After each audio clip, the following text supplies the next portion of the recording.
to commission and hand over projects facilitated by Zimplats. Yepakadoma vakaisa marino kwana 2.5 million. Sumudzama voko vakamboivona 2.5 million.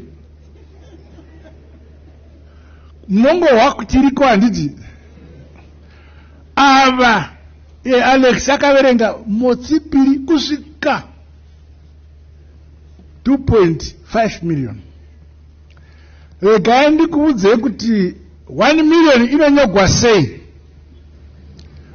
Unotanga kubhara 0, obhara 0, obhara 0, obeka koma. Obhara 0 umwe, ugobhara 0 futi, ugobhara 0, oshibeka koma. Oshiti 1 million.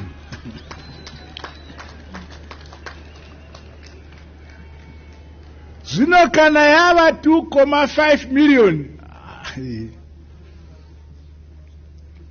2.5 unoti obhara 0, obhara 0, obhara 5. Ndizo?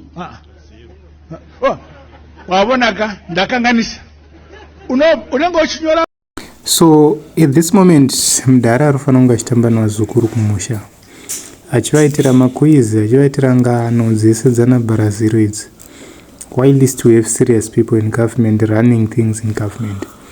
Because sometimes you can't be on those podiums to make jokes. Munozati pese panotravela vakuru, the cost yekutravel, there is an advanced team inoenda kunotarisa in terms of security. Zvakamira sei, there is a lot at stake panofamba vakuru. A lot of activities happen, a lot of finances dzinobuda pakufamba kwevakuru. Only for an elderly man who is leading a country like Zimbabwe, which is on its knees, to go and crack such jokes. So if this is the achievement dzavari kuita, honestly speaking, we must be concerned, we must be worried as citizens.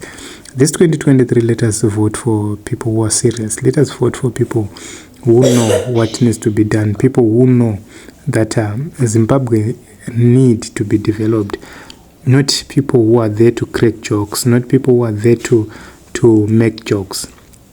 That's not it. So I urge each and every Zimbabwean who is watching this to go register, to go and make sure that you fight for a chance. Don't listen to all people arutaura zvimwe zvese zviyazvi. Hande tinoregister kuvota, hande tinovota, and hande tinodefenda voti yedu. That is the only thing we can do. That is the only way we can have peace, we can have freedom, we can have economic prosperity in Zimbabwe. That is our goal, that is our mandate.